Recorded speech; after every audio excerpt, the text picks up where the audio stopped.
Si se amplía imputación contra un investigado por delito de lavado de activos, tiene todo el derecho, por más corto que le quede el tiempo al Ministerio Público, a que pueda agotarse una pericia y luego ese propio investigado, a través de su defensa, peticionar que se archive su causa. No es lo mismo. Claro. No es lo mismo investigar un caso de robo agravado con lo que pueda resultar de una omisión a la asistencia familiar, con lo que puede verse de un delito de alta criminalidad, delincuencia transnacional, pero que significa un largo estadio del cual hay que analizar de la situación de actuación bastante profusa en cuanto a la actividad probatoria. Si una tutela de derechos se trata de proteger esos derechos y hay una evidente garantía, y el Código Procesal Penal indica durante todo el proceso y bajo una interpretación del artículo 7, esto es extensivo porque se trata de derechos, no veo por qué negar la posibilidad de poder atenderlos, acogerlos y luego dar lugar a lo que vendría a ser una etapa intermedia donde las partes podrían contar con los pronunciamientos para realizar las solicitudes de acuerdo a sus conveniencias.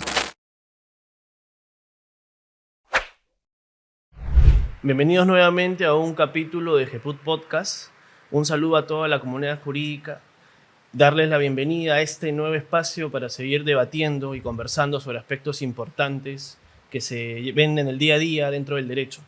En esta oportunidad tengo el honor y el agrado de presentar a un juez de investigación preparatoria, quien labora en la Corte Superior Nacional de Justicia Penal Especializada y que es juez de garantías. Hablo del doctor Jorge Chávez Tamaris, para quien le extiendo un saludo de parte de GEPUT. ¿Qué tal, doctor?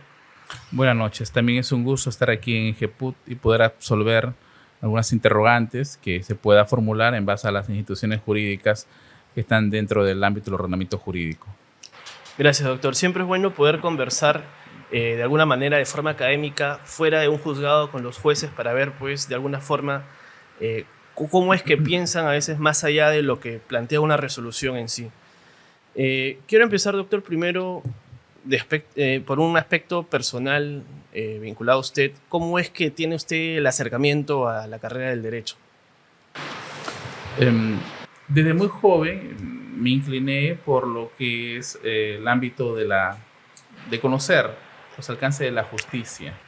Esto siempre lo leemos con algunas obras filosóficas. La Odisea, por ejemplo, para poder entender estos alcances. Desde muy joven también asumí el cargo como fiscal y luego como juez. Es una situación de impartir a lo que se denomina justicia dentro del ámbito de lo más ponderado y siempre sustentado en principios. Nace, en todo caso, la predilección o esta inclinación que tengo por el derecho a raíz justamente de las obras literarias que mi padre me alcanzaba para poder conocer. Esa es la situación. Y justamente me menciona que en un primer momento fue fiscal. Sí. ¿Cómo es que toma parte de esta decisión en su carrera, abocarse a la función de investigar? Bueno, fue por mi esposa.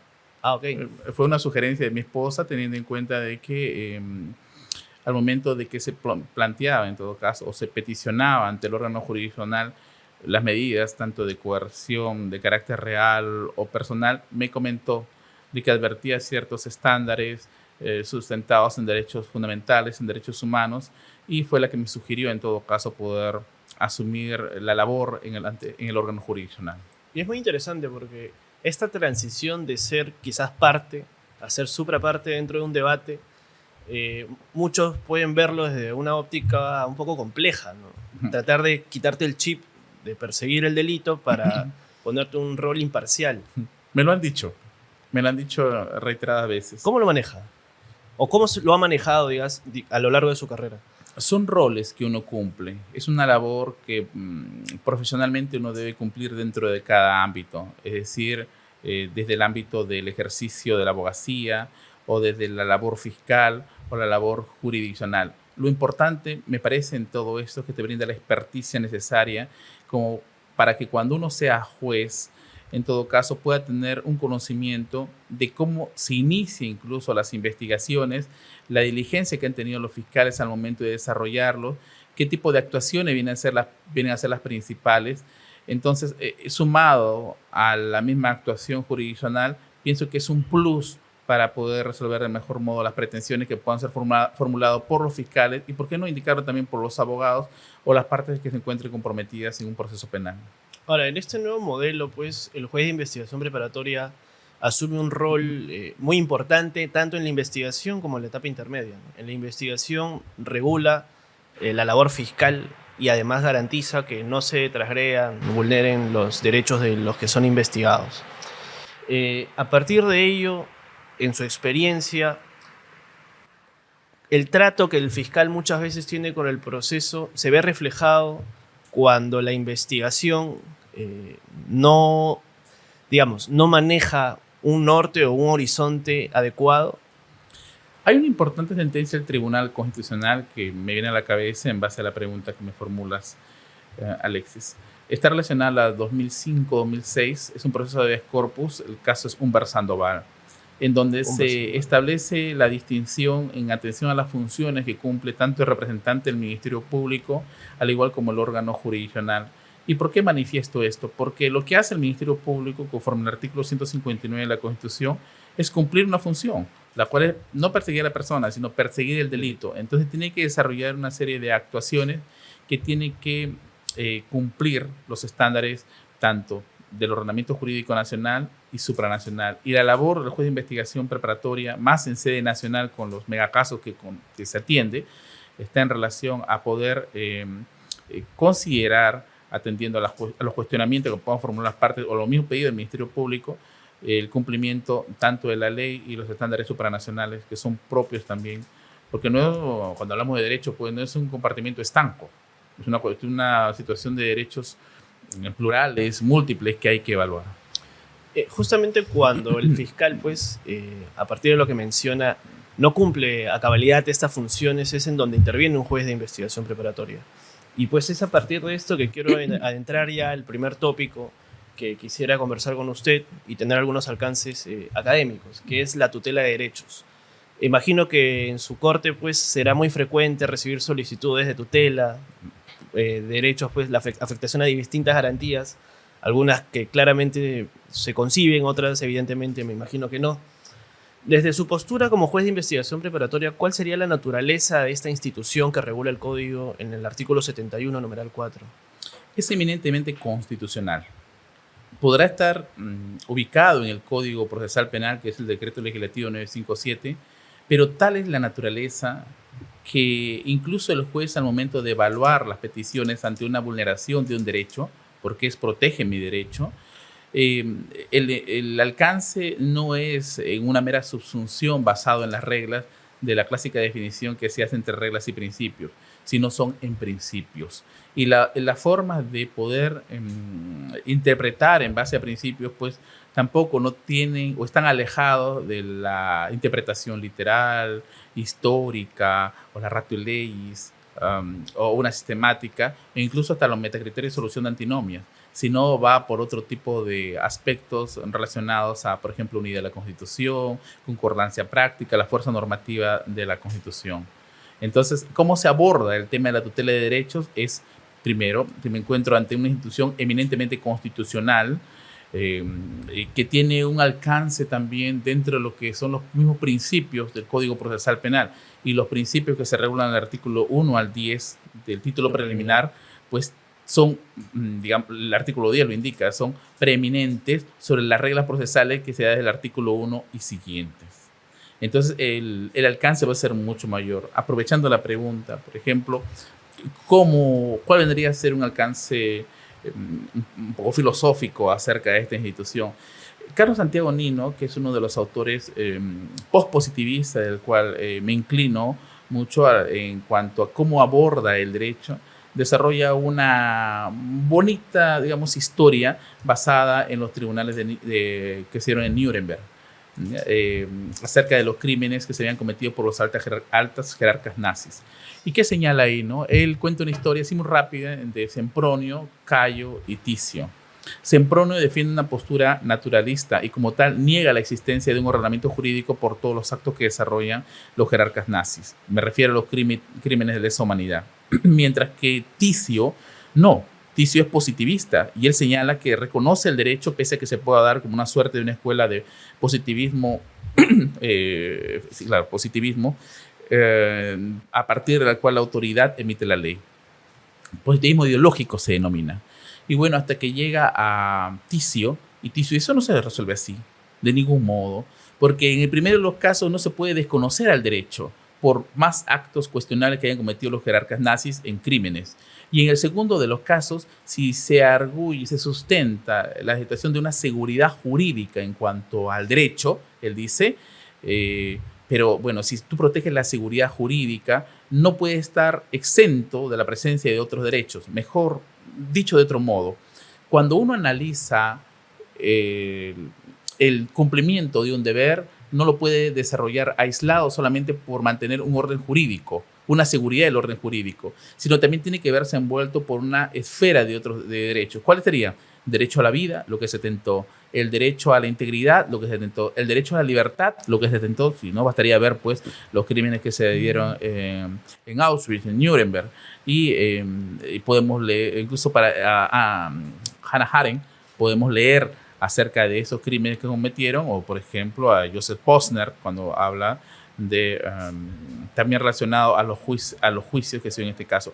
En lo que quiero concluir es que cuando uno evalúa los derechos, y que en este caso una institución tan común, parecería desapercibida, que pasa y novísima como es la tutela de derechos, la evaluación no se desarrolla con mera subsunción ni con reglas. Es una evaluación en base a una interpretación distinta, porque está en función a todos los derechos que están dentro de un ordenamiento jurídico. A propósito también de un caso que tuve un pronunciamiento de tutela de derechos basado en una acusación que se planteó después de concluir, se planteó en el mismo día en que se concluía la investigación preparatoria, y no le dio lugar a las partes para que pudieran, en todo caso, agotar una pericia, y consideraba que el derecho también que le asiste a los procesados es que puedan peticionar un sobreseimiento en base a una conclusión de una pericia, y no solamente estar a las esperas de que si no se desarrolla adecuadamente una pericia se pueda caer el caso. Tienen todo el derecho a solicitarlo y tienen todo el derecho a que se pueda concluir, y por eso se consideró incluso fundado.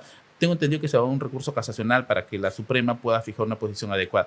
La sala, si bien es cierto, no dio la razón, pero hizo lo mismo. Le otorgó el plazo para que culmine su pericia. En el fondo, cuál haya sido la respuesta, pero llegamos o abordamos una misma respuesta: protección de derechos. Justamente sobre la pericia, el debido procedimiento pericial, que regula desde el 172 hasta el 180 del Código, hoy en día, pues, si bien está regulado en el código, pero en la práctica no se ve reflejado un correcto tratamiento o procedimiento.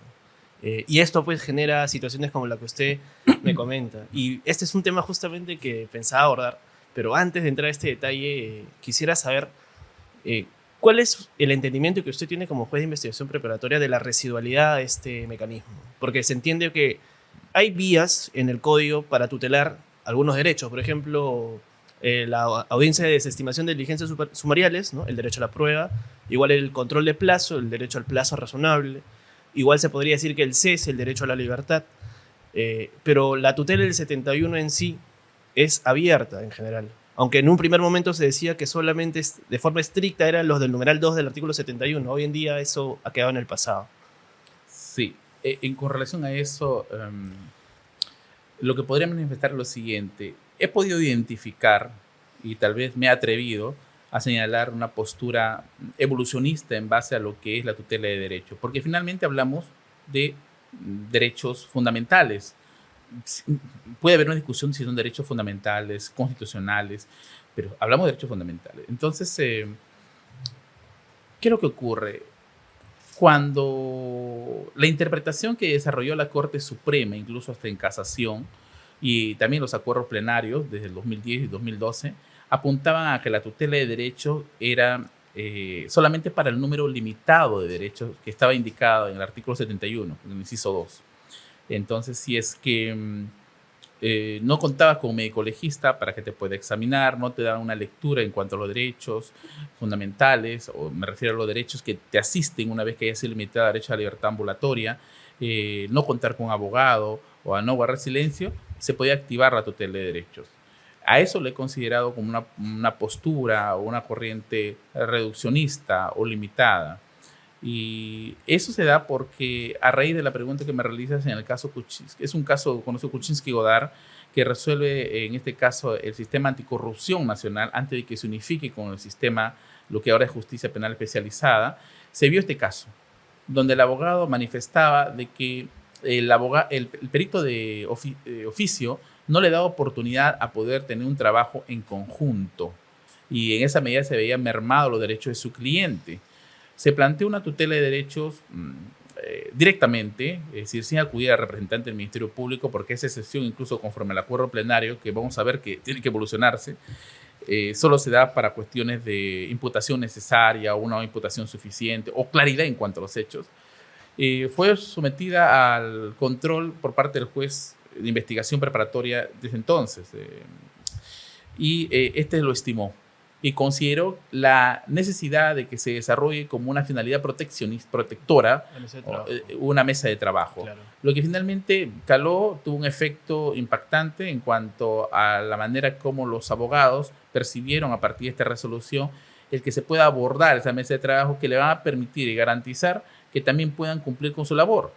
Y a fin de cuentas, cuando le corresponde emitir la pericia de parte, en todo caso, indicar todas las observaciones que ellos han podido advertir durante ese procedimiento establecido. Entonces, coadyuvó mucho a que el mejor modo pueda garantizar estos derechos. Igual también me recuerdo con ese caso que siguió este expresidente, también otra tutela de derechos, donde la fiscalía llamaba a los testigos para que puedan declarar. Sin precisar los límites intrínsecos y extrínsecos. Exactamente. Entonces, ¿cuál es la problemática en este caso? Sí, es que si no llamaban, si se llamaba sin indicar un mínimo de pertinencia, entonces la defensa sobre qué podría preguntar, es decir, algo así, como es sorprendido.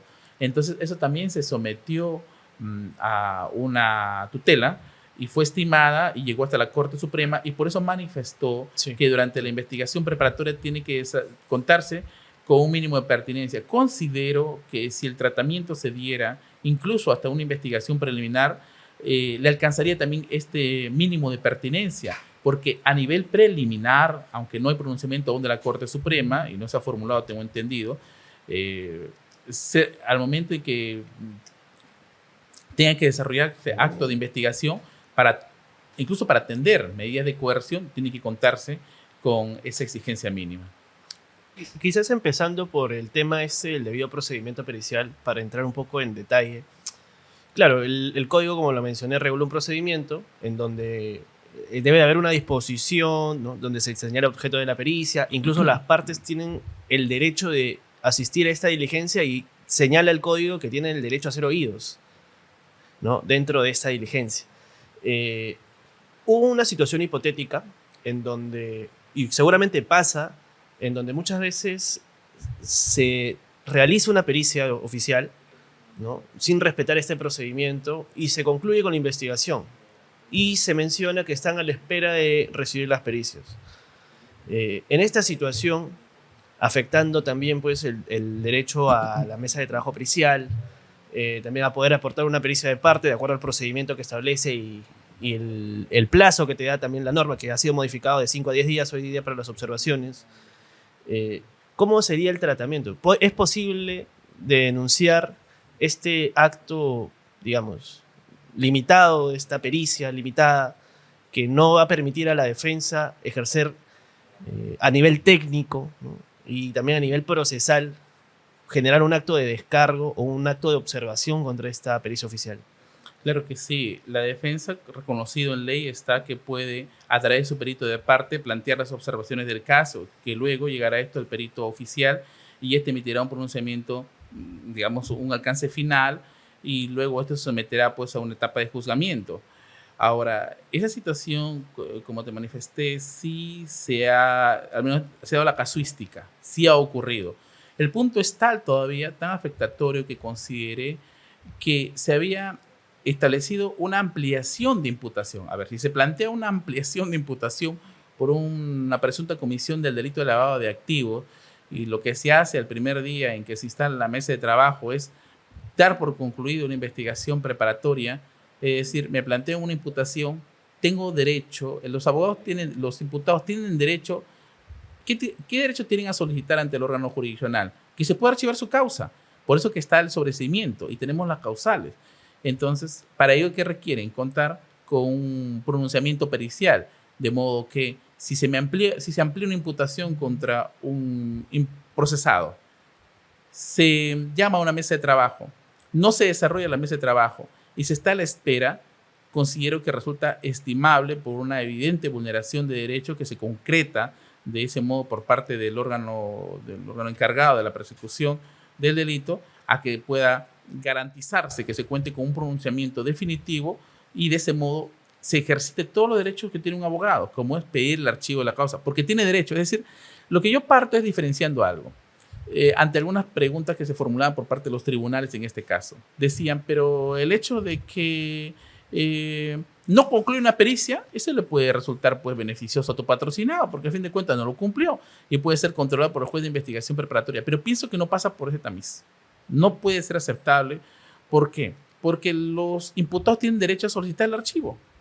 El archivo de un proceso ante la conclusión de una pericia. Es por eso que la estimación que se dio en esa oportunidad, de acuerdo de un pronunciamiento muy en particular, también seguido contra un expresidente, era que, fundada la tutela de derecho, no se aceptaba la comunicación de conclusión hasta que se culmine con esa pericia, y una vez concluida, muy bien, se aceptaba la comunicación y se continuaba con lo que es la etapa intermedia. Okay. Más aún si que hay una imputación.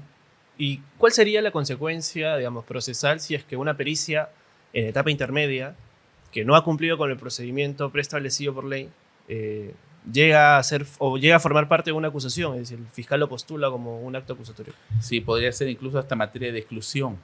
De ahí lo que yo manifiesto, el hecho de que pueda cumplirse con todos los estándares durante la investigación preparatoria. Recordar que el artículo justamente de 323, creo, del Código Procesal Penal es lo que establece, por antonomasia, es el derecho de defensa. O sea, el fiscal, a diferencia de una investigación preliminar, que son actos urgentes inaplazables, y eso quedó sentado en una casación 2/2008 a la libertad, que establece durante la investigación preparatoria recabar elementos de cargo y de descargo, y el abogado ejercitar por antonomasia su derecho de defensa. Además, la situación, considero que no puede verse como un trato reducido el hecho de que pueda resultar algo así como intocable los estadios procesales, porque ya fueron construidos por el legislador. En todo caso, lo que debe corresponder sin remedio alguno es la etapa intermedia. Eso no puede ser, porque cuando uno habla de tutela de derechos, no habla de reglas, habla de principios. Y en todo caso está en colisión derechos, principios. Entonces, cuando hay una colisión, no significa de que se presente un conflicto, como son propiamente las reglas, sino que un derecho va a primar sobre otro. Entonces, ¿qué derechos tengo que puedan primar acá? Derecho de defensa, debido proceso, igualdad de armas, de modo que una vez agotado o derrotado, si quiere entenderse de este modo, solamente por una situación específica, se continúe con una etapa intermedia. Claro. Así es. Y ya en la etapa intermedia puedes tomar la acción correspondiente contra esta pericia que fue incorporada indebidamente. E incluso se podría debatir en un sobreseimiento la petición del abogado defensor al manifestar de que la conclusión de esa pericia es de que no hay un desbalance patrimonial. ¿Por qué negar ese derecho? ¿Por una cuestión formalista? Eso no puede dar lugar en un Estado constitucional de derecho. Pasando a otra situación hipotética, y seguramente es algo que usted se ha visto en su juzgado. Usualmente ya se viene realizando este tipo de práctica, sobre todo en las diligencias preliminares, en casos de crimen organizado. Se dispone de diligencias preliminares en caso de crimen organizado contra los que resulten responsables. Estas diligencias preliminares, que claramente no tienen un plazo legal establecido, exceden muchas veces el plazo, ¿no?, que establece la ley, incluso más allá de la jurisprudencia. Pero lo particular es que los fiscales, pese a ya tener identificados a las personas, mantienen este estatus pues, contra los que resulten responsables. Y además aplican lo que establece el numeral 2 del artículo 324, que es la reserva de la investigación. Entonces, la reserva de la investigación, el código establece que es 20 días, prorrogables por 20 días más en caso del juez de investigación preparatoria lo autorice. Pero en diligencias preliminares he visto actuaciones en donde incluso duran años en reserva estas investigaciones contra los que resulten responsables y se generan actos de investigación en un estado pues, de desventaja. ¿Cuál sería el tratamiento para estos actos de investigación? ¿Podrían ser denunciados a través de una tutela de derechos? Sí, lo que ocurre es que si es contra los que resulten responsables, muy difícil pues, que pueda ser planteado por una persona que aún no ha sido insertado con un nombre y apellido en una investigación preliminar. Eso es uno. Dos, es que sí, la norma que usted ha dado lectura está referido a una investigación preparatoria donde tiene que contarse con una autorización judicial. No obstante, por el artículo 60, en lo que está referido a lo que es las atribuciones del Ministerio Público, permite de que en sede preliminar se pueda desarrollar este tipo de actos sin necesidad de contar con una autorización judicial. Tal vez el efecto que jurisprudencialmente, digamos, ha sido más cuestionable por la misma jurisprudencia, incluso de nuestro sistema especializado, es para las medidas de coerción. Me refiero al hecho de que puedan desconocerse contra quién se sigue una investigación y luego se pida una detención preliminar y luego una posterior prisión preventiva. Ahí ha habido ya alineamientos basados en que si no ha tenido oportunidad de defenderse, entonces sería un poco excesivo el hecho de que se pueda pedir una medida tan gravosa como una prisión preventiva. No obstante, cada caso también tiene sus específicas circunstancias. Ahora, una tutela de derecho, primero que basado en ley, es posible que se pueda desarrollar durante toda la investigación preliminar. Tal vez el cuestionamiento que se haya tenido, y me parece que la pregunta va por ahí, es en atención a un caso muy particular que yo también que conocí, que estaba en relación a dos cuestionamientos. Primero, a la denominación, lema o tema que se tenía sobre el grupo de investigados, creo que en ese entonces fue Gasto en la Política, que me parecería adelantando ya un tema de culpabilidad, y también se cuestionaba ese aspecto, ¿no? Que se mantenga en reserva.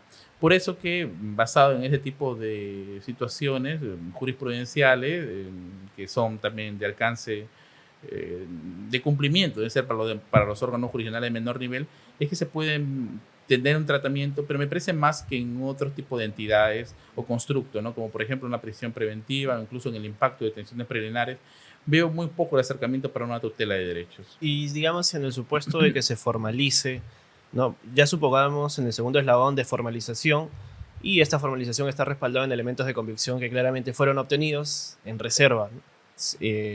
Por mucho afectando pues el derecho de defensa. Podrían ser pasibles también de una tutela independientemente de este lineamiento, de esta visión que se le ha aceptado para la aplicación de medidas coercitivas. Si supongamos que un abogado se atreve a presentar esto para excluir estos actos de investigación, ¿es factible de que la tutela pueda salvaguardar esto o no?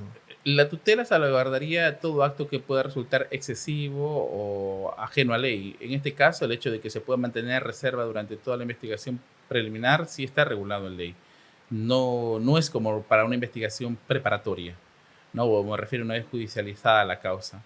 Tendría que estudiarse cuál es el alcance específico de afectación que se podría desarrollar. Es más, si fuera el caso de que se han desarrollado actos, como alguna vez se manifestó, me acuerdo en un caso, un incidente ya concluido, pues Luna Galvez, manifesté que el hecho de que se hayan desarrollado algunos actos de investigación no limita a que durante la preliminar, me refiero, no limita a que durante la investigación preparatoria también puedan ampliarse a petición de las partes o del mismo Ministerio Público, y de ese modo brinda un equilibrio que puede resultar mucho más manejable frente a una tutela, porque los alcances van a ser siempre la exclusión, si se viera de un modo tan atentatorio, para algún tipo de obtención de elementos que haya sido vulnerando derechos fundamentales. Pero es una cuestión mucho más radical, más extrema. No lo veo así, más o menos, con la pregunta que se formula. Ok. Ahora, pasando a otro supuesto hipotético que se podría dar en el caso de la tutela. Usted justo mencionó el título preliminar y la importancia que prevalece, pues, estas normas en todo el procedimiento.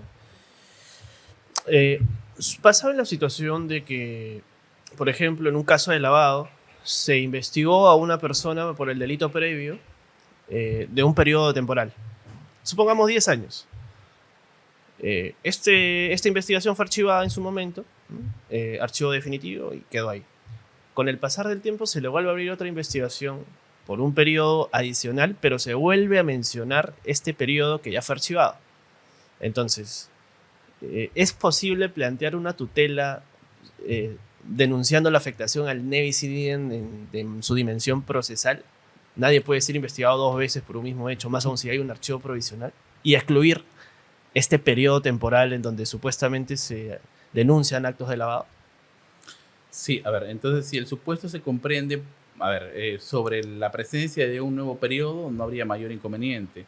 La situación sería sobre aquello que ya fue materia de archivo. Sí, no se me ha presentado una oportunidad de formulación de tutela, pero en su caso pienso que podría, es decir, si me encuentro durante una investigación preparatoria, me parece que el mismo ordenamiento jurídico ya prevé esa posibilidad para que se pueda formular durante el estadio que corresponda, que es el saneamiento procesal.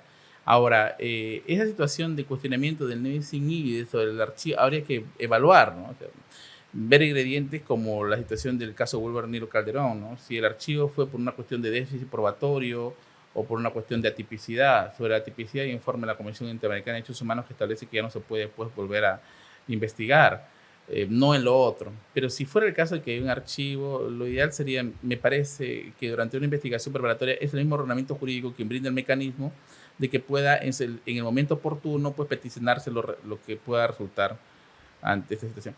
Hay otro caso que se postuló de ese modo, de que se investigaba tanto en la Corte Suprema como en el Juzgado de Investigación Preparatoria Nacional.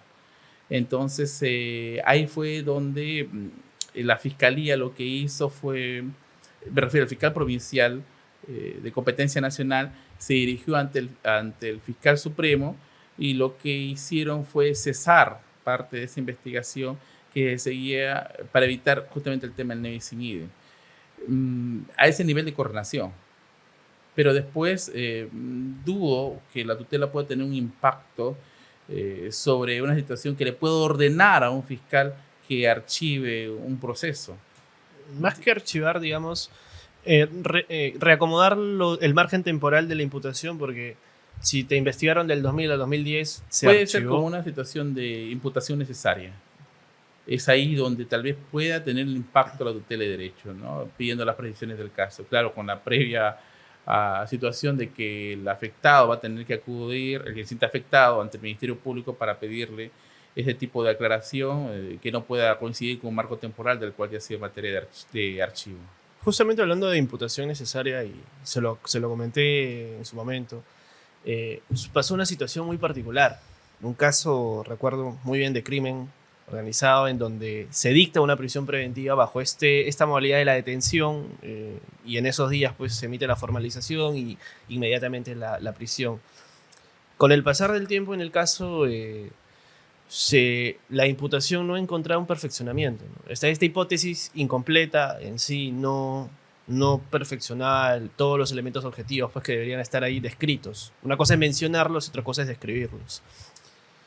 Se planteó una tutela y el juez evidentemente declaró fundada. ¿Cuál sería la consecuencia jurídica si es que en una prisión preventiva se declara fundada, evidentemente señalando que hay sospecha grave, imputación concreta, suficiencia conviccional, pero con el pasar del tiempo en la investigación formalizada se denuncia una tutela y el juez declara fundada esta tutela? Esa situación ha sido propio incluso durante el tiempo en que la tutela no ha tenido un desarrollo mayor, o sea, no le han dejado que exponencialmente pueda manifestarse como lo que es derechos fundamentales que tienen que ser tutelados o protegidos. Es más, en ocasiones se solicitaba una prisión preventiva y acudían los abogados defensores planteando una tutela de derechos y el juez, me refiero con la vigencia reciente del código a nivel nacional, decía, bueno, primero tienes tu prisión preventiva y tu tutela después. Pero ¿qué ocurría, por ejemplo, si declaraba fundada con manifiestas una prisión preventiva y luego declaraba fundada una tutela de derechos? Entonces tendría que inmediatamente brindar la libertad pues, a la persona a quien desea dictar una prisión preventiva sin tener en claro los hechos.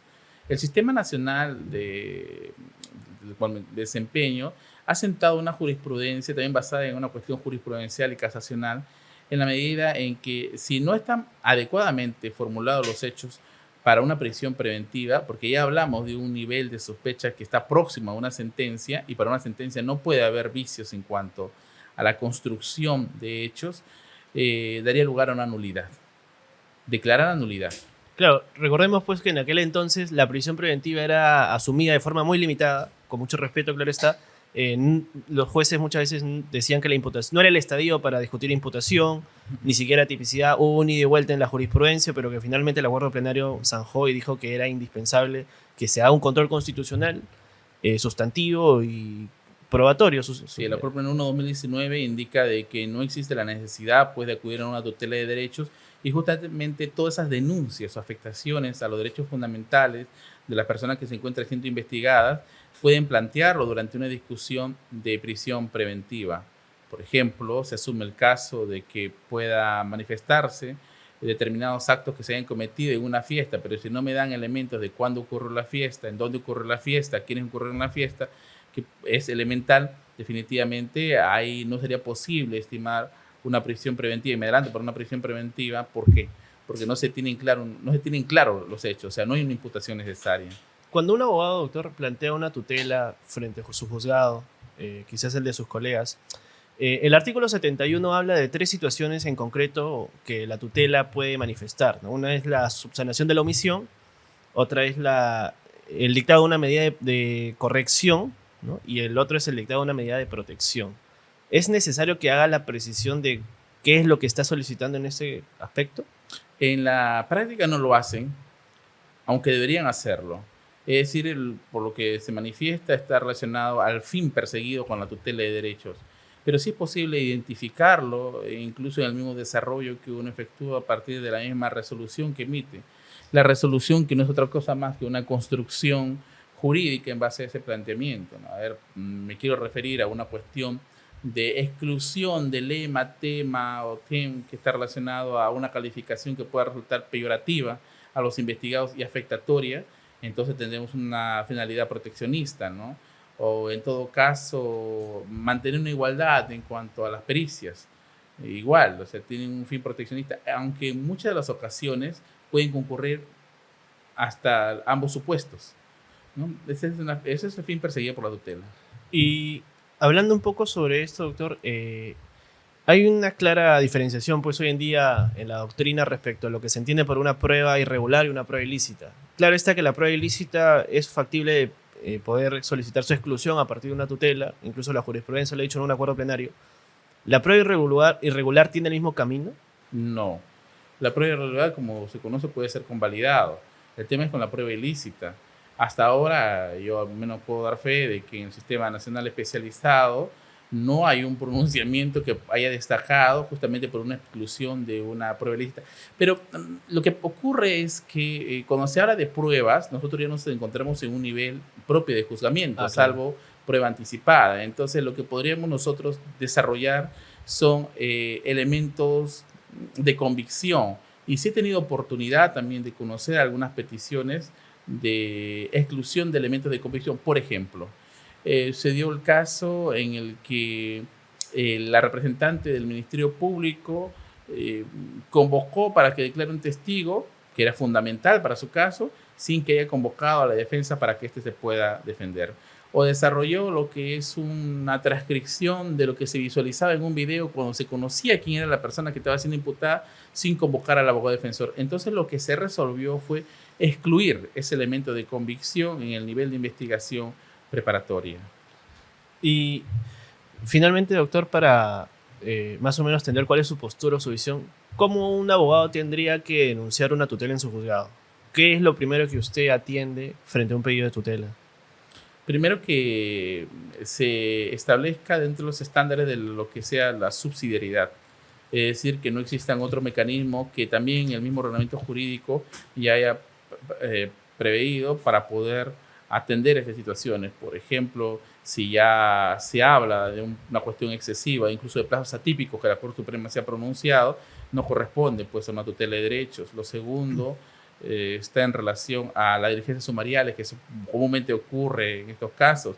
Si se da en una cuestión de hechos donde consideran que esto es atípico, pues eso va por una improcedencia de acción.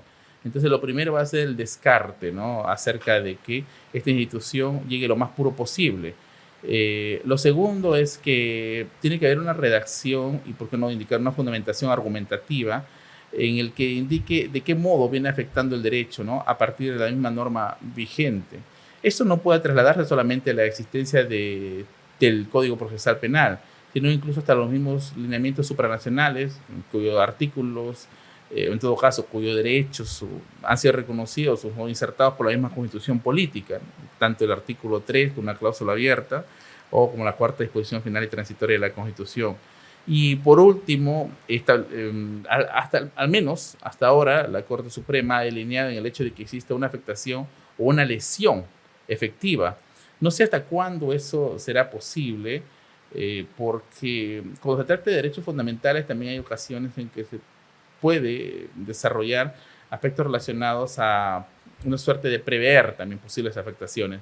Tal vez, tal vez esto sea propio de un desarrollo jurisprudencial que se dé en el tiempo en atención a particularidades específicas en un caso. Ahora, en el acto de denuncia, ¿qué tan importante es que, además de mencionar cuál es la garantía, ¿no?, que sea afectada o el derecho, se tenga que hacer un desarrollo del contenido esencial del mismo?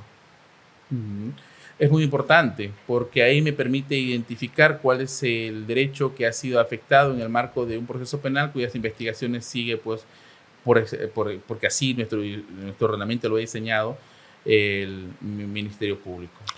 Bien, ya para ir cerrando sobre este tema, la tutela en la etapa intermedia es una institución que, bueno, recién, no hace mucho, creo que ha sido aceptada a partir de un caso de acusación directa. Sí. En su juzgado, ¿cuál es el tratamiento o le ha pasado en alguna oportunidad que hay abogados que han denunciado directamente o han presentado una tutela en etapa intermedia, pese a que la norma pues la limita, ¿no?, para el estadio procesal? Cuando uno lee el artículo 71 del Código Procesal Penal, se señala que la tutela opera en el proceso.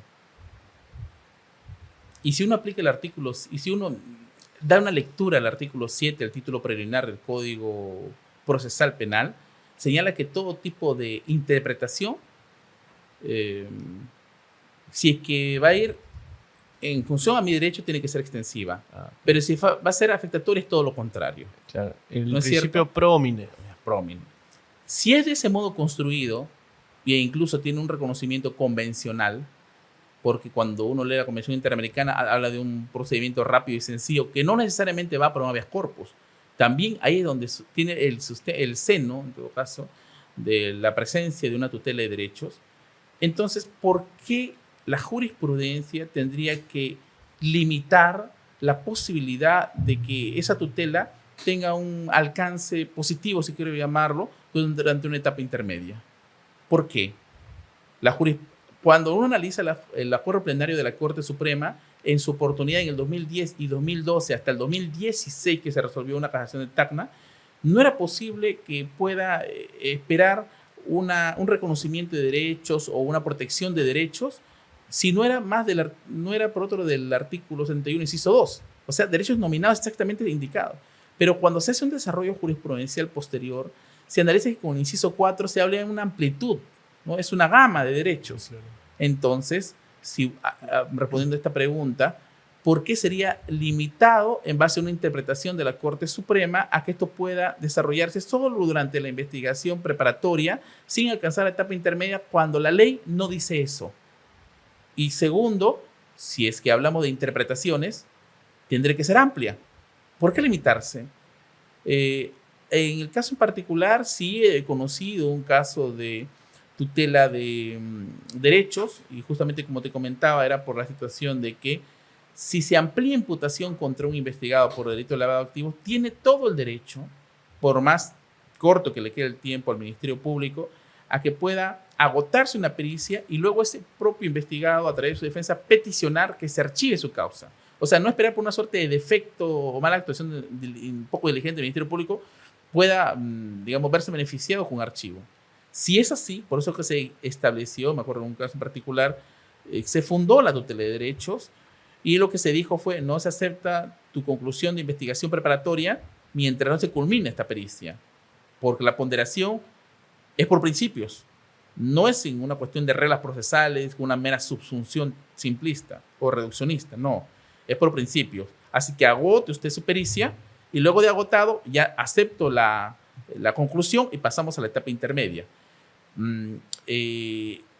Pero cuando llega a la sala ha declarado nulo. No entiendo mucho en cuanto a su razonamiento que ha desarrollado, pero le dice lo mismo, o sea, te brinda un plazo extraordinario, agota tu pericia y bueno, y luego ingresamos a lo que es una etapa intermedia. O sea, hizo lo mismo. Entonces, me parece, Alexis, de que la situación aquí es muy clara. Primero, de que la interpretación indica que tiene que ser extensiva. El Código Procesal Penal habla de proceso, no habla de investigación preparatoria. Así que a mi parecer esto podría alcanzar no solamente en las acusaciones directas, del cual fue el supuesto que conoció la Corte Suprema, sino cuando existan derechos que son seriamente afectados para ser tutelados por parte del juez de garantías.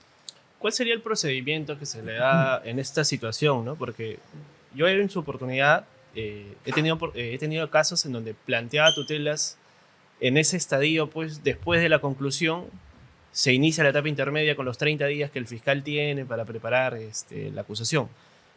Pero declararan inadmisibles porque la etapa, pues, decían que la etapa idónea era la investigación.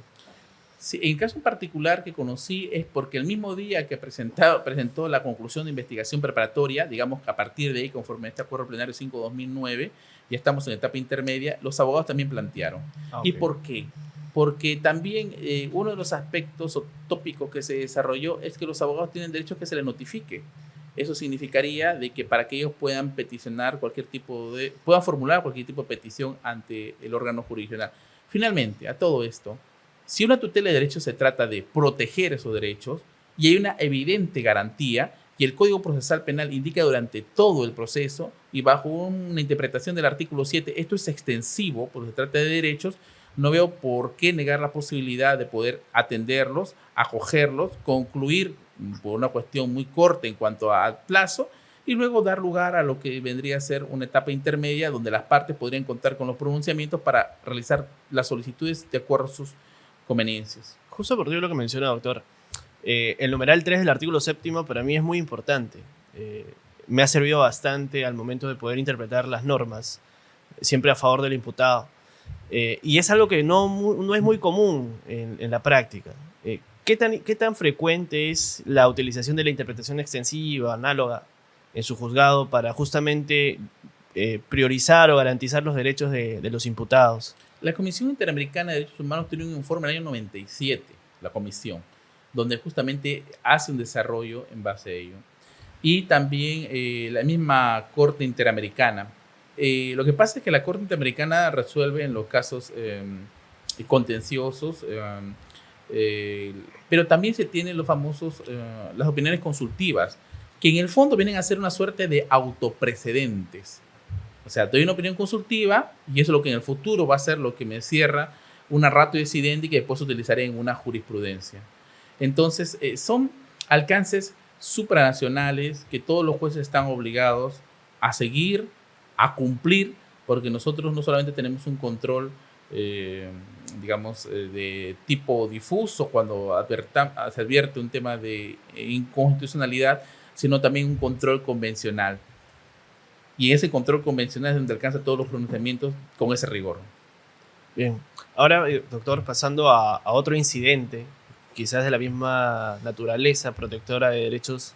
En este caso hablemos de la protección del plazo razonable, ¿no? La figura del control de plazo. Se plantea en dos situaciones distintas, de acuerdo al código, tanto para diligencias preliminares y para la formalizada, la investigación formalizada, teniendo cada uno su marco regulatorio. ¿Cuál sería la diferencia más marcada entre asumir un control de plazo en diligencias preliminares y asumir un control de plazo ya en una etapa formalizada? Es que la exigencia sería mucho mayor durante una investigación preliminar. Cuando refiero mayor, sería un poco más flexible en la medida que en una investigación preliminar, si bien es cierto, la Casación 2/2008, la libertad, establece que son actos urgentes e inaplazables, pero no siempre es así, porque si me encuentro ante casos de criminalidad organizada, pues no va a ser tan urgente e inaplazable como en otros supuestos de delitos comunes. Pero en este caso es donde el fiscal va a copiar todo tipo de elementos para ver si esa causa va a ser judicializada a través de una formalización de investigación preparatoria, cuya disposición lo pone en conocimiento del Ministerio Público ante el órgano jurisdiccional.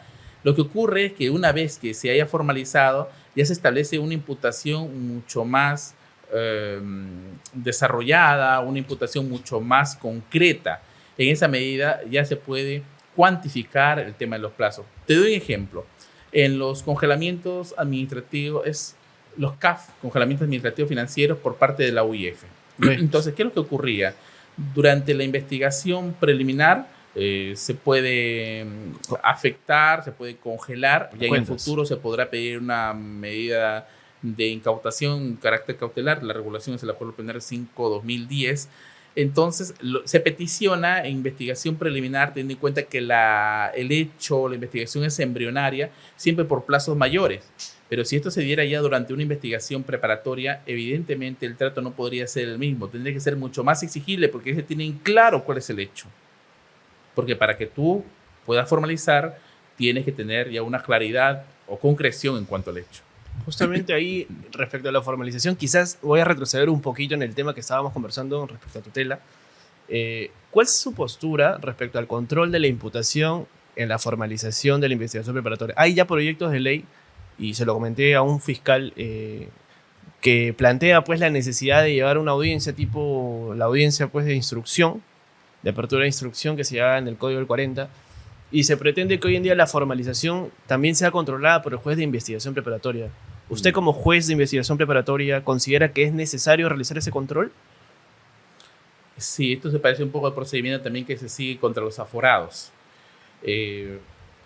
La situación en este caso es que el mismo ordenamiento jurídico ya prevé que la tutela de derechos para exigir la claridad en cuanto a las imputaciones pueden darse tanto en sede preliminar como en la investigación preparatoria. Entonces, exigir al juez que desarrolle un control cuando ya hay una institución de carácter constitucional presente para que pueda ser ejercitada, considero que trae consigo esa argumentación me parecería hasta de sobrecarga en el juez para que pueda desarrollar ese tipo de controles. Ahora, ¿no sería también tendencioso en quitarle facultad al fiscal dentro del principio acusatorio, pues es el fiscal quien tiene y maneja la imputación de alguna manera?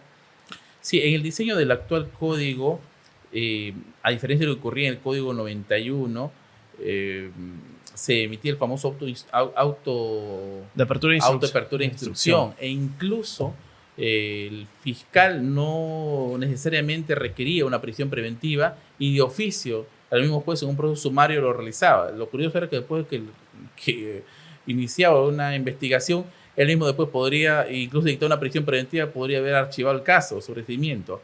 Sí, tiene que ver con los roles que cumple cada parte. Basada en esta sentencia del caso Humber Sandoval, que es un proceso de habeas corpus o proceso de libertad, significaría de que tiene que existir un respeto y un equilibrio en cuanto a los roles que cumplen cada uno de ellos. Ya le corresponde al fiscal la investigación y para eso pues tendrá que indagar para contar con los elementos de convicción que le permitan del mejor modo construir una imputación, y del órgano jurisdiccional para en su oportunidad controlar que la imputación tenga los niveles necesarios para una tutela.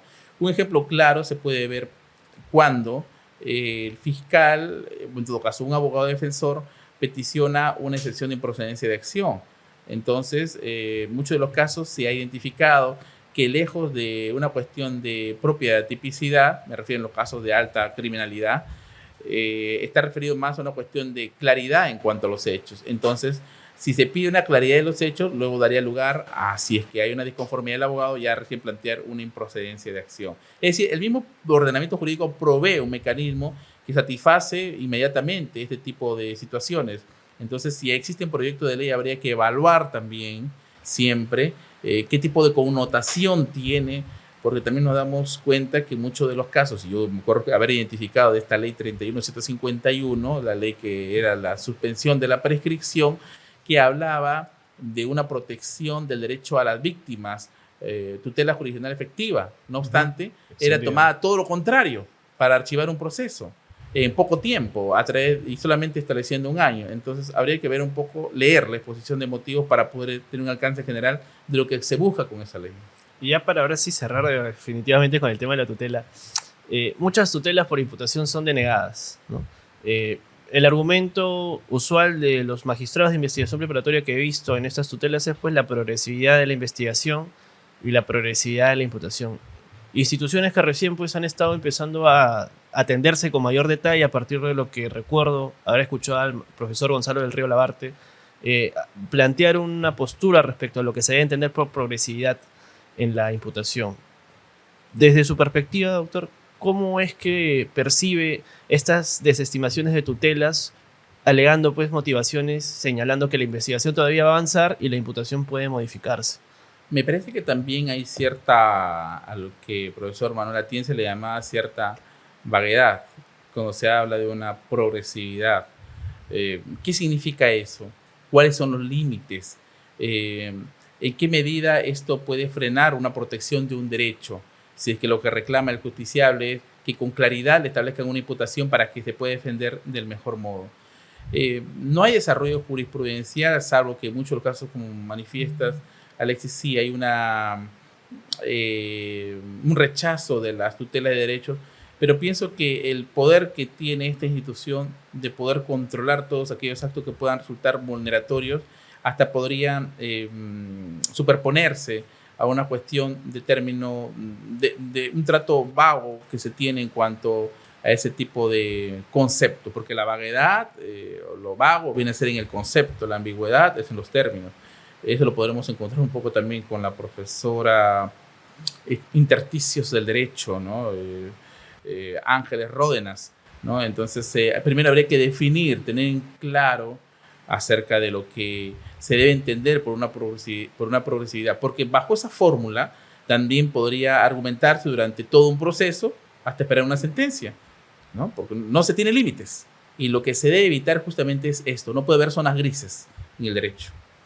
Bien, ahora sí, doctor, volviendo al tema que ya habíamos empezado. El plazo razonable se analiza tanto en el control de plazo de diligencias preliminares y formalizada, solo en diligencias preliminares, teniendo en cuenta que en diligencias preliminares la norma señala de que el plazo se controla a partir de la razonabilidad. Y cuando uno revisa literalmente lo que dice la norma en la formalizada, no habla de razonabilidad del plazo, pero habla de un control legal. Lo que ocurre es que cuando uno habla del plazo razonable, ya diferenciándome del ámbito de la tutela de derechos, sí, no existe una acepción ni componentes específicos en nuestro ordenamiento nacional. Justamente consultaba en una de las cátedras que se dictaba, uno de los alumnos consultaba acerca de esta situación. Yo preguntaba, ¿dónde se encuentra el plazo razonable? O sea, defíname un plazo razonable. Y me decían, pero eso está en la Constitución. Algunos me decían, está en el artículo 1 del Código Procesal Penal, pero se habla de un plazo razonable, pero no hay una respuesta a lo que significa. Entonces, tenemos que acudir a lo que son la jurisprudencia interamericana de derechos humanos, del tema regional, de la Corte Interamericana, y a partir del caso Almonacid Arellano versus Chile, los alcances que se puedan dar, a pesar de que el Perú no haya sido parte en esa discusión o en ese, propiamente en esa discusión que se da de afectación de derechos, también le alcanza. Ahora, creo que quiero llegar, hay dos importantes pronunciamientos que se han dado al sistema regional. Uno del caso Jenny Lacayo versus Nicaragua, donde establecen los primeros 3 presupuestos. Está referido a lo que es una complejidad del asunto, o sea, uno basado en la actividad probatoria, o en todo caso de indagación que va a desarrollar el Ministerio Público, la complejidad de ese caso, propiamente a partir de los delitos que se investigan, tanto en el ámbito de delitos, me refiero a una cuestión fáctica y una cuestión jurídica. El segundo es el comportamiento de los interesados, que me refiero a las actuaciones que desarrollan los imputados o sus abogados con cuestiones dilatorias, maliciosas, innecesarias, y también el comportamiento de las autoridades jurisdiccionales. Si notarás autoridades jurisdiccionales, pero ¿qué tiene que ver si el juez no investiga? Lo que pasa es que los lineamientos del sistema interamericano por lo general apunta a que el juez será un ente de investigación como se da hasta ahora en Brasil. Claro. Por eso es que parecería que hay un poco de confusión en la revisión de oficio de la prisión preventiva, porque cuando se construyen estos lineamientos se asume también de que los jueces son los que desarrollan la instrucción o la investigación. Bueno, hasta ahí entonces ya hemos identificado 3 conceptos. Y el caso Valle Jaramillo versus Colombia a partir de la situación jurídica de la persona interesada, porque no es lo mismo una persona que se encuentre privada de su libertad que pida plazo razonable y una persona que se encuentre en libertad bajo la cláusula de excepcionalidad del artículo 9.3 del Pacto Internacional. La persona que está detenida tiene una mayor diligencia, debe existir una mayor diligencia por parte de las autoridades en realizar, investigar la causa. Basado en un lineamiento del artículo 9.3, ¿no? ¿Qué indica el Pacto Internacional de Derechos Civiles y Políticos? La libertad, la regla general es la libertad, la excepción es la prisión. Entonces, lo que los jueces van a desarrollar, como lo diría en una obra muy linda de Derecho Constitucional de Carlos Santiago Nino, Invocación de Ronald Borges, es los mejores principios de los principios. O sea, es decir, se desarrolla en base a que voy a coger principios, pero a partir de una interpretación que se desarrolla por parte de ¿quién? De los máximos intérpretes, y en este caso la Convención Interamericana es la misma Corte Interamericana de Derechos Humanos. Es algo así como también se denomina basado en principios por parte de Dworkin la novela en cadena. No sé si recordarás que no puede haber una cuestión acabada cuando se trata de derechos, o la Constitución Catedral, que también habla Carlos Santiago Nino. ¿Qué significa? Que no interesa los estilos, eso es lo de menos. Es decir, puede ser un estilo románico, puede ser como en la construcción de Estrasburgo, de la Catedral de Estrasburgo. La situación es que sea una construcción inacabada para que se vayan incluyendo ahí otros derechos. Ese es en alusión a una constitución catedral, o lo mismo, equiparable a lo que es una novela en la cadena de Dworkin. Ahora, lo que quiero llegar es eso. Como los lineamientos son de carácter supranacional, de una instancia como es la Corte Interamericana de Derechos Humanos, cuya jurisprudencia indique que es vinculante, y eso no puede ser la excepción ni para el Poder Judicial. Hace poco, creo que es el 10 de diciembre, falleció, si no me equivoco, por estos meses, falleció Sergio García Ramírez, que ha sido el presidente en su entonces, la Corte Interamericana de Derechos Humanos. Y él, cuando habla en el caso Mark Chan, indica, ¿no?, que no puede haber, hablan de la independencia del Poder Judicial, pero cuando concurren ante la Corte Interamericana como un ente controlado, los lineamientos no van al Ejecutivo, ni al Ejecutivo, o al Poder Militar o Policial, van para todos, para el Estado. Y en esa medida, ese lineamiento de plazo razonable es de obligatorio cumplimiento para todos los jueces de la República que administran justicia, y por supuesto tienen que tenerlo como un referente cuando hagan alusión a un plazo razonable. De ahí que cada caso se evalúe de modo específico, y de ahí podemos hacer distinciones respecto a lo que se da durante una investigación preliminar o investigación preparatoria. No es lo mismo, no es lo mismo investigar un caso de robo agravado con lo que pueda resultar de una omisión a la asistencia familiar, con lo que puede verse de un delito de alta criminalidad, delincuencia transnacional, y tenemos un caso claro, ¿no?, por ejemplo, de Odebrecht, ¿no?, que tiene una sentencia, pero que significa un largo estadio del cual hay que analizar de la situación de actuación bastante profusa en cuanto a la actividad probatoria o indiciaria de acuerdo a los niveles. Ahora, ya habiendo hecho la diferenciación entre el análisis en las diligencias preliminares y en la etapa formalizada, ahora pues me interesaría saber cuál es su visión, doctor, si es que el plazo razonable se analiza de la misma forma entre un plazo primigenio y una prórroga, que es una solicitud adicional de plazo, ¿no?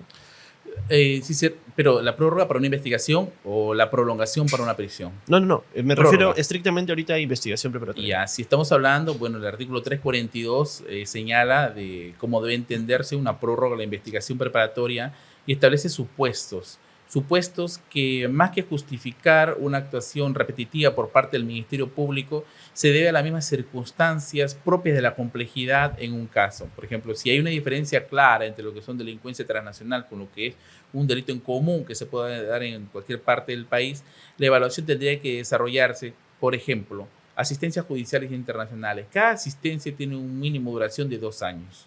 Y la asistencia podría darse en el caso de Panamá, Andorra, Gran Caimán, podría darse a Francia, a Italia, a España, bueno, en fin. Después el otro es la actividad pericial que tengan que desarrollar. Pues no es lo mismo que se investigue a una persona natural que se investigue a personas jurídicas. Si bien es cierto, ha variado del non potes societas del inquere, porque se puede investigar a las personas jurídicas, pero muchas de las personas jurídicas pues no están en el Perú, claro, están en el extranjero. Entonces, esa es también otra complicación que se tiene. O sea, además de la abundante actuación pericial, muchos de los casos también se encuentran en diferentes distritos judiciales.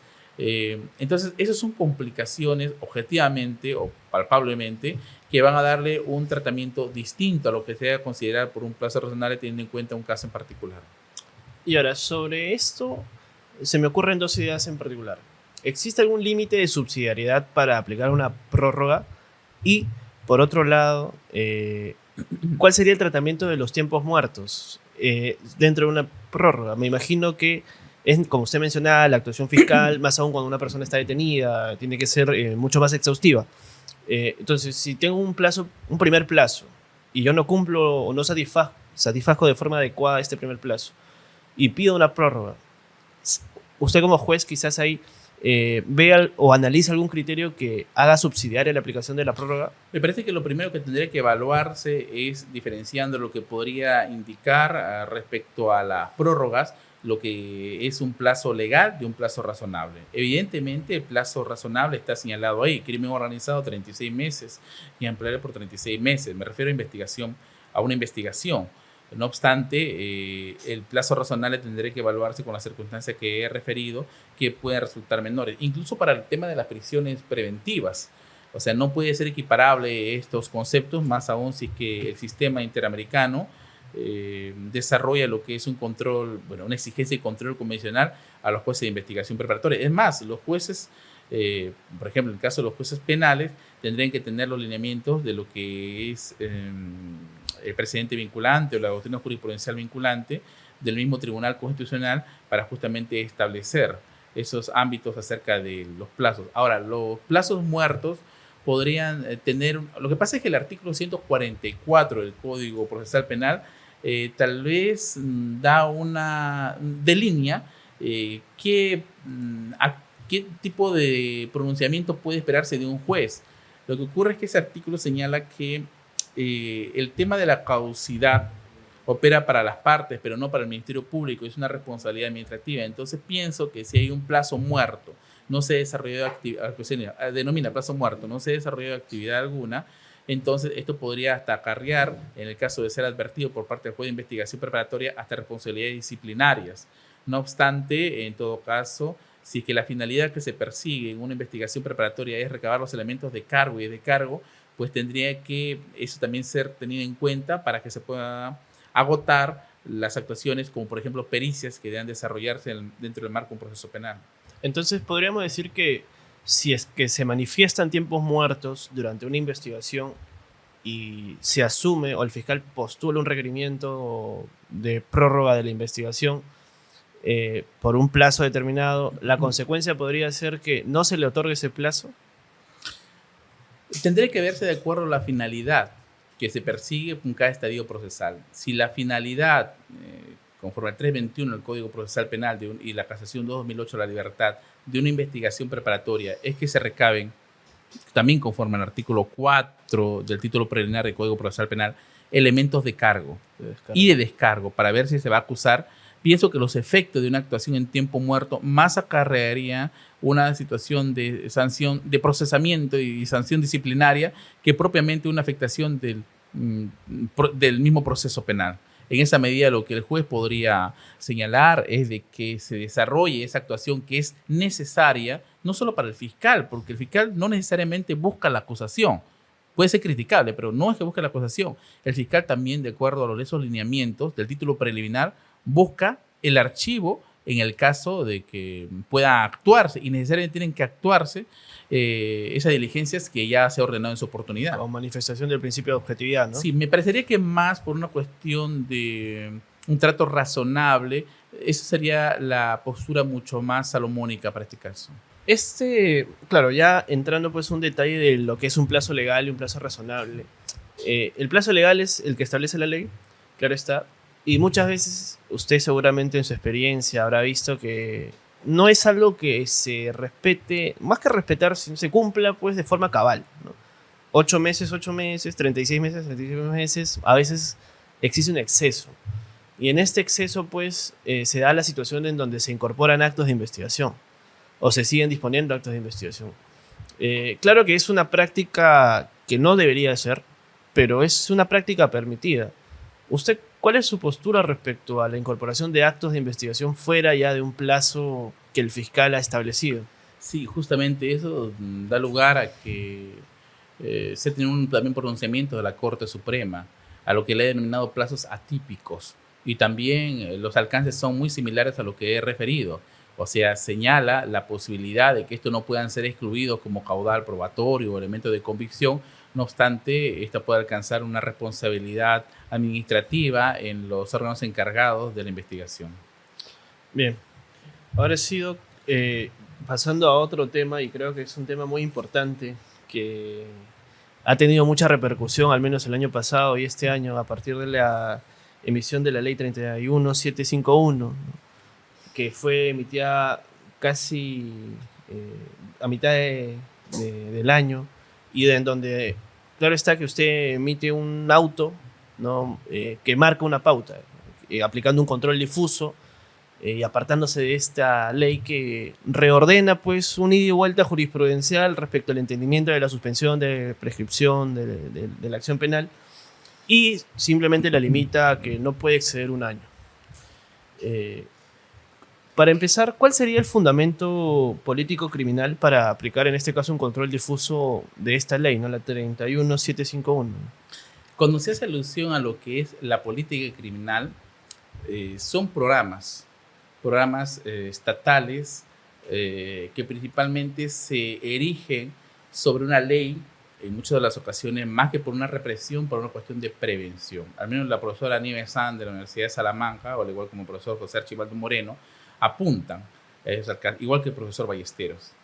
Pero ¿qué es lo que ocurre? El legislador Aharon Barak, que es un juez israelí, fue muy claro en manifestar que tenemos que tener primero un enfoque de discrecionalidad. Esa discrecionalidad tiene parámetros, tiene límites. De alguna manera, pues, se aparta la idea de que el juez es la boca de la ley, y en el caso de los controles difusos, como manifestaba hasta antes de esta entrevista, además de ser una facultad, es un deber que tiene el juez en el ordenamiento jurídico basado en el artículo 51 de la Constitución, es decir, la primacía de la norma constitucional. Pero tiene también un alcance filosófico. ¿Qué es lo que ocurre? El filósofo Carlos Santiago Nino, en sus textos, además del juicio normal absoluto, en este caso de derecho constitucional, desarrolla lo que es las teorías aplicables entre los conflictos que se da entre el derecho interno y externo, ¿no? Y desarrolla tres teorías. La primera es la teoría monista nacional, lo que significa de que es posible acoger los lineamientos supranacionales, pero siempre y cuando sometiéndoles a un control por parte del Estado, y siempre van a estar por debajo incluso de las mismas normas de este Estado. El segundo es la teoría monista internacional. En ella cuando se da supuesto de conflicto entre el derecho nacional y el derecho internacional, se va a preferir al derecho internacional. ¿Por qué? Porque tiene un mejor desarrollo en cuanto a principios. Y eso se da en un claro ejemplo incluso de flexibilización del principio de legalidad. He escuchado a muchos ponentes, incluso algunos colegas, como el mismo doctor Concepción Carguancho, que hablan del principio de legalidad.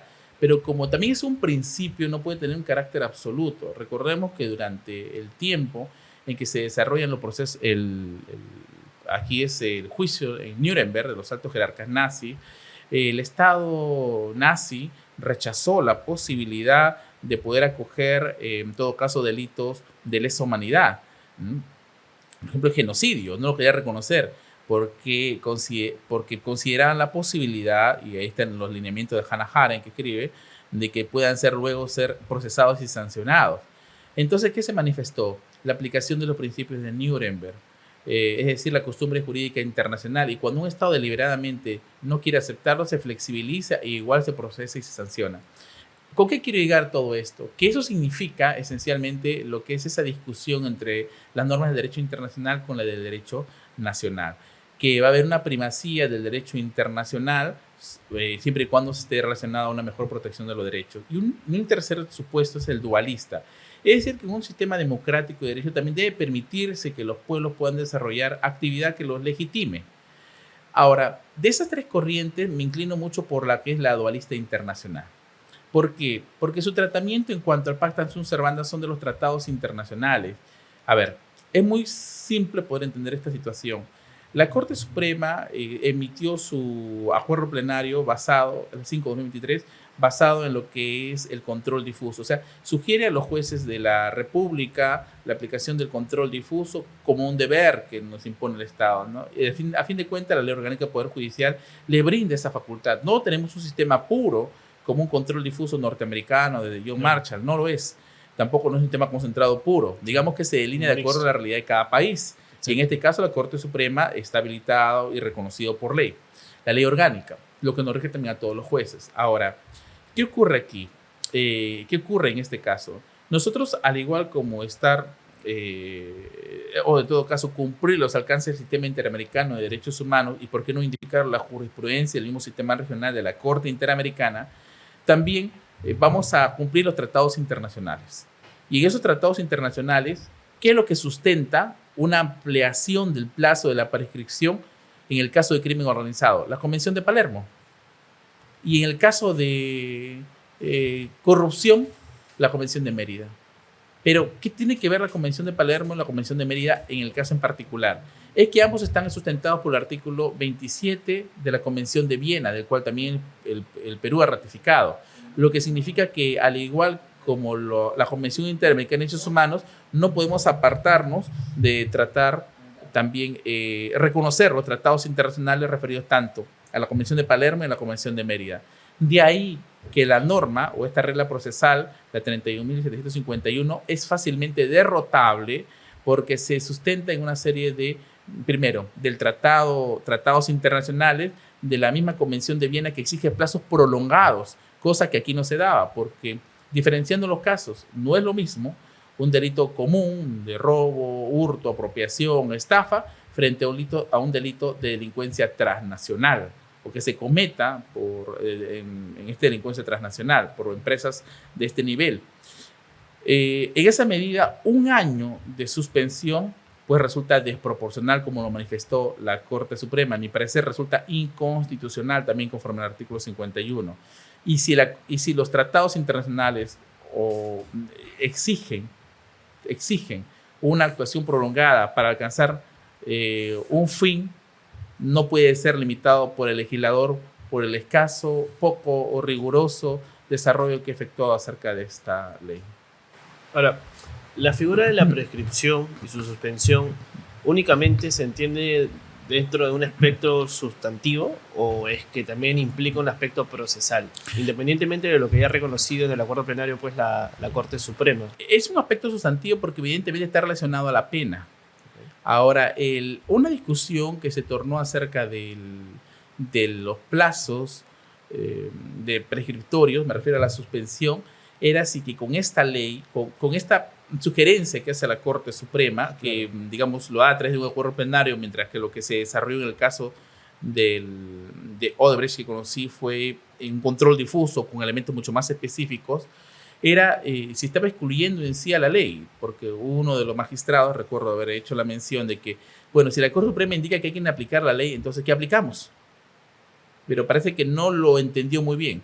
Lo que pasa es que la Corte Suprema reconoce desde la vigencia del Decreto Legislativo 957 la presencia de la suspensión, independiente de la interrupción. Claro. Muy bien, entonces la suspensión significa de que es un plazo que opera a partir de la formalización de investigación preparatoria. La Corte Suprema no niega el hecho de que exista una suspensión. Lo que está cuestionando es el plazo, solo el plazo. Por eso que manifiesta que no es posible aplicar en casos de alta criminalidad o de corrupción con estos niveles transnacionales o de alto nivel un tratamiento de un año. Entonces, si la exclusión no es de toda la ley, sino del plazo, quede claro que se va a regular de acuerdo a los mismos estándares que la Corte Suprema en su oportunidad ya ha desarrollado. Es decir, razonablemente con los mismos plazos que son propios de la interrupción. Ahora, dentro de su motivación, hace un análisis comparado, ¿no?, con otros países en donde reconoce que no muchos países tienen fijado un plazo específico y solo unos cuantos, como por ejemplo señalan un plazo de 3 años, en otro caso 5 años, y pues resaltan de que Perú es el país en donde tiene el plazo más corto para la suspensión. Sí. ¿Está de acuerdo con quizás poder incrementar un poco los años a llegar al nivel de 3-5 para estos casos de crimen organizado? El caso específico, o sea, digamos que el acuerdo plenario, al igual que el control difuso, se da para temas muy específicos. Claro. Porque considero que tampoco no es muy razonable que en todos los casos, por los delitos de presencia común, pueda desarrollarse con estos estándares. Además, está en que también la Convención de Palermo, digamos que brinde esa luz para que esto pueda ser tratado solo para esos casos.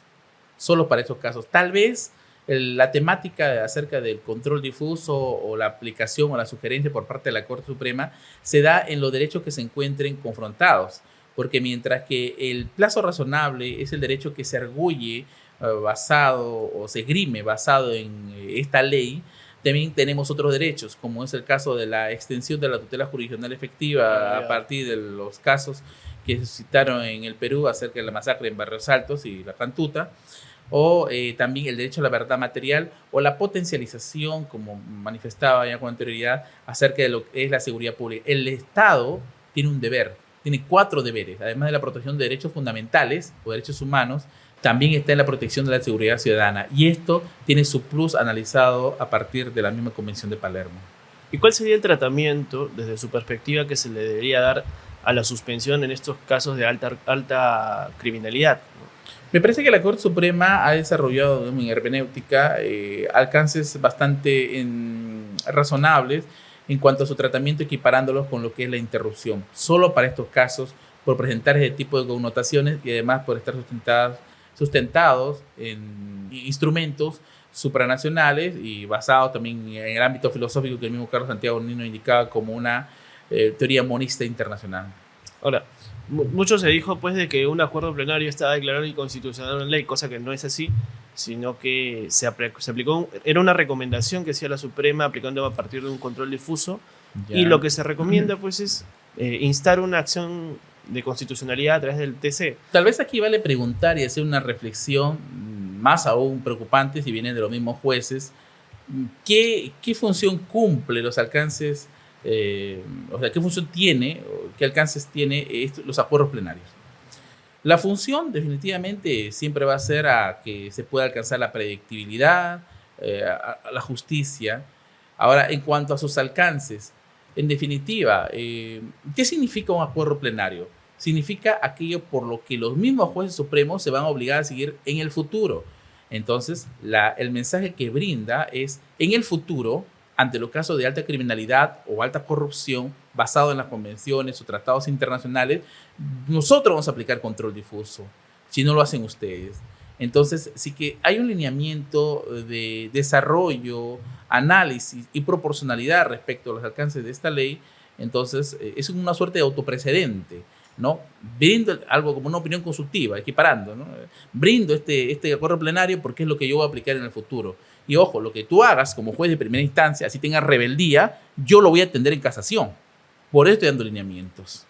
Bueno, a fin de cuentas, el tema de los acuerdos plenarios o de las sentencias plenarias, todo busca un fin de predictibilidad. Claro. Esa es la razón de ser. Y ya para ir cerrando sobre esta idea, doctor, entonces, digamos que esta ley, en términos de tiempo, para delitos comunes, no está, digamos, está muy bien planteada, pero en casos específicos de crimen organizado, de alta criminalidad, no es razonable que solamente la suspensión implique un año, sino solo en estos casos particulares se debería de plantear un control difuso, y es justamente lo que usted manifiesta en su resolución, ¿no? Que solamente en casos de control difuso, algo que pues se ha percibido al menos en la comunidad jurídica en general, en que en todos los casos se va a tener que aplicar ahora el control difuso porque esa ley es inconstitucional. Sí, recuerdo con la aplicación del primer control difuso que se hace a nivel nacional por la Corte Nacional, tuvo también sus repercusiones, y como es propio, también tuvo sus críticas. Claro. No, a fin de cuentas, todo tipo de postura es válida. El mismo profesor Manuel Atienza manifestaba que incluso en cita de otros filósofos, lo importante era primero plantear un aspecto, una institución, luego escuchar el debate, los puntos que van a ser controvertidos y cuestionables, y a fin de cuentas mejorarlos. Si es de ese modo y puede esto beneficiar lo que es al ámbito jurisdiccional, me refiero a un beneficio también de ese alcance académico, todo debate, toda crítica es recibida de la mejor manera, ¿no? Siempre y cuando por niveles también se pueda recibir. No me refiero a niveles académicos, sino también con cierto respeto. Pero sí, esencialmente todo eso permite mejorar los alcances propios de cada institución y la aplicación también de interpretación por parte de los jueces de la República. El control difuso, al igual como la tutela de derechos, pues no son instituciones penales, por más que se encuentre el Código Procesal Penal, son instituciones constitucionales y tienen un regambre que es o un antecedente histórico muy, muy anterior, incluso con el mandamo, con el caso de John Marshall, el caso Merrill de Emerson Mason. Y hoy en día, doctor, sigue aplicando este control difuso para casos de alta criminalidad. Lo que significaría es que si apliqué un control difuso, en el hipotético caso que la Corte Suprema no haya emitido este acuerdo plenario, tendría que aplicarlo para otros casos. Pero la Corte Suprema ha delineado el tema o ha dado sus alcances de un trato proporcional acerca de esta ley de control difuso, lo que significaría en que entonces que otras instancias que van a conocer posiblemente lo que se haya aplicado sea en armonía con la predictibilidad propia de lo que se busca con los acuerdos plenarios o las decisiones casacionales de la Corte Suprema. Bien, doctor. Bueno, agradecerle su presencia. Ha sido una conversación muy interesante abordando temas pues, que son relevantes, ¿no? Desde la función jurisdiccional que usted ejerce, tanto pues, para la predictibilidad de cómo uno pues, puede aprender y orientar el derecho y cómo es que se viene aplicando la justicia. Siempre es bueno tener estos espacios para poder comentar un poco a un nivel académico cuáles son las posturas. ¿Algunas palabras finales que quisiera agregar? Yo quiero agradecer mucho a EGEPUB. Es un buen referente para los distintos profesionales, abogados, fiscales, jueces, estudiantes, y muy satisfecho también por la acogida que tengo en esta su casa académica, para tratar estos temas que más parecerían de materia constitucional que propiamente procesal penal. Pero pienso que ya en este nivel debemos manejar todos estos alcances para poder brindar una respuesta adecuada, ¿no? O sea, en principios, ante las diferentes situaciones que se presentan en nuestra sociedad. Finalmente, lo ideal es aportar para crecer. Gracias, doctor. Bien, muchas gracias por habernos acompañado hasta este momento de la conversación. Espero que haya sido información muy fructífera y que sea de mucha utilidad para seguir alimentando el debate. Y no se olviden de suscribirse. Y este podcast ya gracias a EGEPUB, la mejor formación jurídica.